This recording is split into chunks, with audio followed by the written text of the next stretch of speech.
Ayo, what is groovy? What is good? It's your boy Papa Capes, and today we are back with another Raid Shadow Legends video. Today we're going to be talking about 12 tips that I personally wish I knew sooner. These are tips that I learned the hard way for the majority of these tips. However, there are a few that you guys have been kind enough to share with me in the comments. I've taken some of them as well because they've truly changed the way that I play Raid. So let's get right into it, yo. Tip 1, do not rush every legendary champion you get. So the thing about legendary champions are they take forever to book and they are so expensive to build. If you go one tier down into the epic class and you look at champions like Ugo, champions like Rector, it's a lot easier and a lot cheaper to book these champs fully and to make use of their kits. Think about it. One fully booked Ugo can carry in dungeons. I still use my Ugo in live arena as well. Initially, when I started, I was so hyper-focused on getting Supreme Gallic, which is my legendary nuker.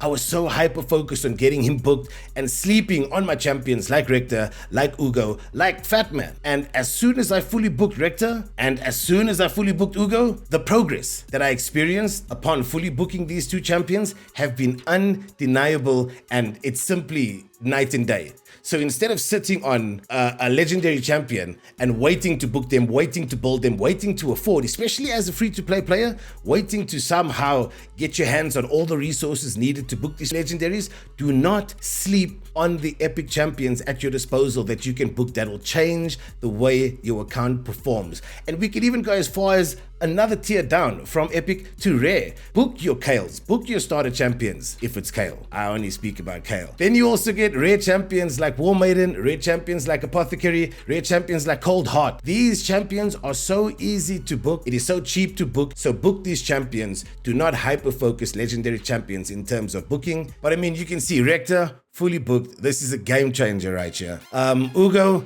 fully booked. Again, these are my two game changers. Kale, literally the first fully booked champion I had. Apothecary, fully booked as well. Don't use him as much as I should.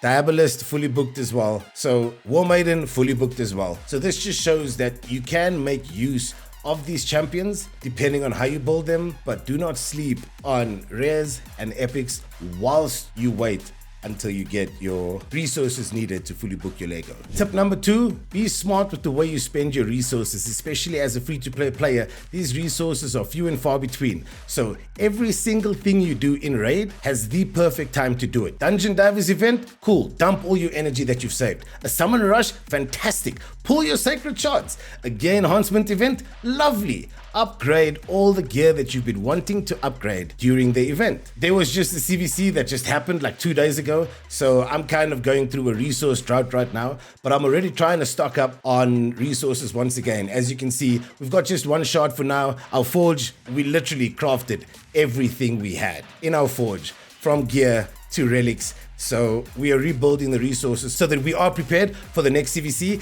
I don't think I'm going to go as hard on the next CVC because honorable mention in terms of tips, it's usually one personal reward, then one normal, then one personal reward, then one normal. So this time I pushed really hard. We won our CVC, but obviously I pushed really hard because it was a personal reward CVC. So let's talk about my drought. I've only got one ancient shard in my shard collection. I've literally only got 76 items that I can craft in the forge. I don't think I have any books left whatsoever. Okay, I've got 2 epic books and 3 rare books. Obviously, I'm going to be holding on to my epic books until a CVC, preferably not the CVC in like 8 or 9 days. I'm probably not going to push as hard in that CVC. I'll still do my due diligence for my clan, you know what I'm saying? But I'm not going to exhaust my resources during that CVC. I'm going to try it for the first time since I've started playing Raid to actually skip. Skip is a strong word. I'm not going to skip it. I'm still going to participate in it. However, I'm going to skip exhausting all of my resources and causing another drought because I'd like to stack up on everything possible for the personal reward CVC. 2 epic books right there. Tip number 2 segues perfectly into tip number 3, which is save for clan versus clan. I touched on it. I'm going to dive a bit deeper into it. All of your forge crafts, your great hall medals, your artifact ascensions, your glyphs, even your duplicate champs for skills. If you guys didn't know, you could literally put, like, let's take a Diabolist, right? Is it Diabolist or Diabolist? But you can take duplicate champions and put them into another champion as if they were a skill book. But the only place you'd get points for doing this is during a CVC, during a clan versus clan. If you're like me and you do your due diligence throughout the week, farming food champions, obviously you're going to be sitting on 12-3. You're going to have duplicate champions. Even if you have absolutely no intention of using said champion, get the books in. I say books, quote unquote. Get the duplicate champion, sacrifice them into the champion, they act like books, and you get points for this during CVC. None of the things I mentioned score points anywhere else but in CVC. So save them for CVC. It literally just equals free points, especially for those personal reward CVCs that you know you want to grind and that you know you want to do well in, because they are oftentimes worth it. Another example for how I'm saving currently for CVC, this one's a bit harder, but my next mission is to get an affinity bonus to level 7 within the Great Hall. So even if I do get there, it's going to be accuracy. As you can see, I'm still shy 700 gold medals. But even if I get this and it's not CVC, I'm not going to do it. I'm literally not going to do it. However minuscule the points are that you get for doing this during CVC, it's still points, and CVC is still the only place that you're going to get points for doing this. So if you are able to be patient and discipline yourself, you will reap the rewards in the long term. Tip number 4, speed is king. Speed wins fights, period. No debate. Speed boots on everybody in the early game. You should always prioritize percentages on your main stats as opposed to flat stats. Let me elaborate. Crit damage, attack percentage, HP percentage, defense percentage, except on your boots. Your boots, you want speed. Yes, okay, you don't get speed percentage in Raid Shadow Legends as far as I know, so that's the only time you'll get excited and celebrate for a flat stat on your boots if it's speed. Do you know how many times I've spent numerous amounts of silver on like a flat HP chest, or a flat defense chest, or like an attack glove? Like what? Never again will I make these mistakes. Yes, okay, cool. Now we've been afforded more opportunity to experiment with our builds with the free gear removal. So I guess these mistakes are a bit more forgiving right now. Your weapon will literally always have flat attack. Your helmet will always have flat HP, and your shield will always have flat defense. However, when it comes to your gloves / gauntlets, when it comes to your chest, and when it comes to your boots, that's where you can become a bit creative with how you manipulate your builds and your champions. So look at this. I've literally leveled up a flat HP on my boots. Yes, okay, it's only level 4. This is just me going through it right now, just to kind of show you that I've made these mistakes. Usually when I make these mistakes, I sell it out of pure frustration. So 99.999% of the time, if I make this mistake due to like a rage-induced emotional decision, I'm going to sell that piece. Boom, another example. Flat attack on these boots, and I decided to put like 4 levels into it. I understand 4 levels aren't that bad, and this is probably me doing a +4 on any piece of gear just to do my daily quests. I guarantee you I've done it before. I might do it again in the future if I'm not focused on what I'm doing, but please do not waste silver on your gauntlets, on your chest, or on your boots with flat stats on them. Then we get into tip number 5, which I actually learned from one of the viewers, one of you guys, one of the familia, who took the time to be kind enough to comment on one of my videos. So let's think about any non-damage effect that you're trying to place on your opposition. Let's take Ugo with the decreased defense. Let's take Rector with the decreased attack. All of these attacks, or these style of attacks, need accuracy in order for them to land successfully. So I had a viewer come in and actually inform me of something that I had no idea about. There's a simple rule when it comes to dungeon stages. It's your dungeon stage times 10. So you're doing stage 10 dragon. Cool. Get about 100 accuracy on your Ugo or on your Rector. You're doing stage 20. Fantastic. Times that by 10, you get 200. So aim for roughly 200 accuracy so that you can land your debuffs. This was genuinely something that I had no idea about, and it makes it so much easier when going into dungeons, especially during specific dungeon events. Like if I need to farm dragon because there's a tournament ongoing, or if I need to farm Fire Knight because there's a tournament ongoing. I hate talking about Fire Knight. If I have to farm any dungeon, I now know that as per rule of thumb, stage 10 requires 100 accuracy, stage 20 requires 200. Thank you so much for the comment on the video. If there are any other tips like this that add so much value, even if you don't feel like the tip adds value, please comment down below right after you've liked the video and subscribe to the channel. This is literally me going on an educational journey to upskilling my Raid Shadow Legends vocabulary so that I can become a better Raid Shadow Legends player and just end up enjoying the game more. Okay, so the next tip is actually tip number 6. This is that Spider stage 10 is absolutely broken, busted, bugged? I have no idea. According to my research, this has been the case for longer than most people can remember, maybe since the game launched. But Spider level 10, if it comes to 5-star accessories and silver, is way better than stage 11, 12, 13, and 14, and 15. However, if you get to 16 and you can farm that, 16 is probably the only stage that is better than 10 in the Spider dungeon specifically. If I recall correctly, Spider 10, right? You can only earn 4 to 5-star accessories, but this has an 80% chance or an 81% chance of dropping a 5-star accessory. That's insane. That's honestly insane. The only reason that stage 16 is better is on stage 16, you no longer earn mystery shards and potions, brews. So you literally can earn your ancient shards and you can earn 4 to 6-star accessories. So in terms of early game push, a big tip is to rush Spider 10 as soon as you can and farm Spider 10 when you're looking to farm accessories, because those 5-star accessories will drop at an 80% rate. I've done my due diligence now and I actually went to the sheet that I found this information on. Let me be exact, as per the sheet. I have no idea where I got it from. If I do think about it, I'll put the sheet in the pinned comment if you'd like to use it, and I'll also give a shout out to who made it,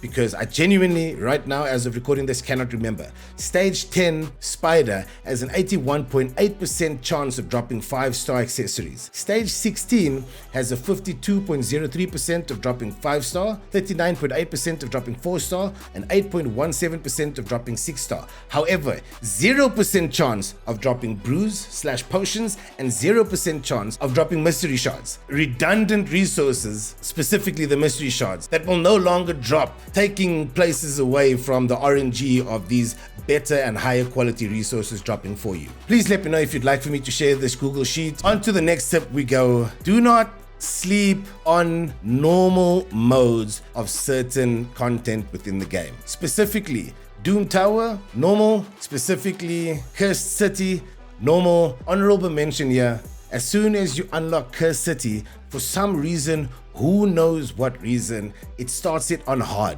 My camera is in the way. It starts it on hard. Simply make the first decision to change that to normal so that you can enjoy the content and actually do a lot better in the content in Cursed City. Lovely. So don't sleep on doing Cursed City on normal. Don't sleep on doing Doom Tower on normal. And there's a specific reason for that. Normal modes in Doom Tower, normal modes in Cursed City, they cost you 0 energy to do, but they drop speed glyphs. This content drops speed glyphs. And like we said, speed is king. Speed is king. So yeah, for those of you who saw the first video I ever made on this channel, I still haven't been able to beat Darkfire. It is what it is. I just haven't set aside the time to build a turn meter manipulating team. It actually makes me quite sad. And then, seeing that we're in Doom Tower, it segues perfectly onto tip number 8. There's a secret room trick that I didn't know about. And the next time, in a week and 4 days, when Doom Tower resets, again, let me just move my camera.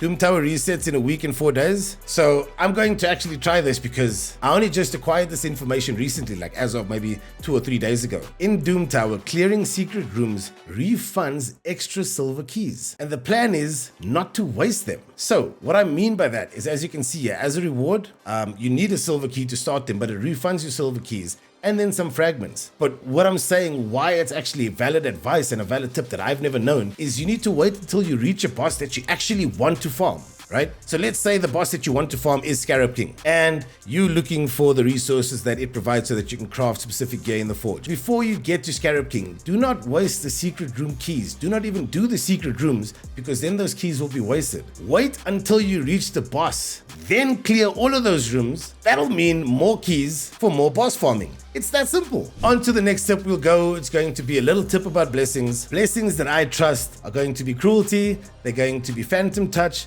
and they're going to be things like brimstone or even crushing rend on a 6-star nuker that you've just built. However, there's some things that are still that I'm uncertain about, and that's how the cruelty, like you can only have one cruelty blessing in a team because it doesn't stack, but then it's still advised in some cases to have more than one cruelty in a team as far as my research has gone. So I'm still learning. You guys know I'm not going to say it again. Actually, I'll say it again. I haven't said it in this video. This is just my opinion, things that I have learned. I am still on this journey, actively trying to improve my knowledge on the game. So please go down to the comments right after you've liked the video and tell me how wrong I am or how right I could possibly be, or what I'm missing in order to make this 100% valid. Tip number 10 is going to be about shards. Either 2 times event or nothing. Do not, I repeat, do not. I know how difficult it is to stay patient and to stay disciplined, because maybe you're feeling fresh on that day, or maybe something has happened that's made you believe that your luck is just on point. Do not open shards unless it's a 2 times event. I've done it. I continue to do it.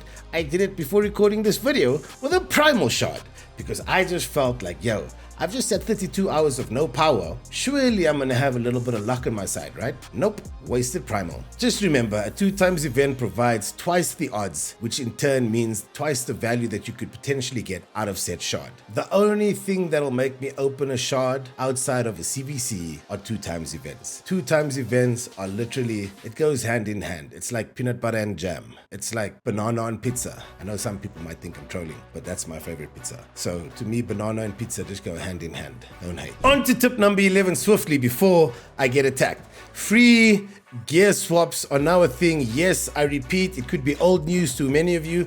It could be some returning player that stumbles onto this video that didn't have an idea that from now on, you no longer need to pay silver to change your gear. It is free to swap gear. Literally, one of the biggest changes, if not the biggest change, since the launch of Raid Shadow Legends is that gear swaps cost 0 silver.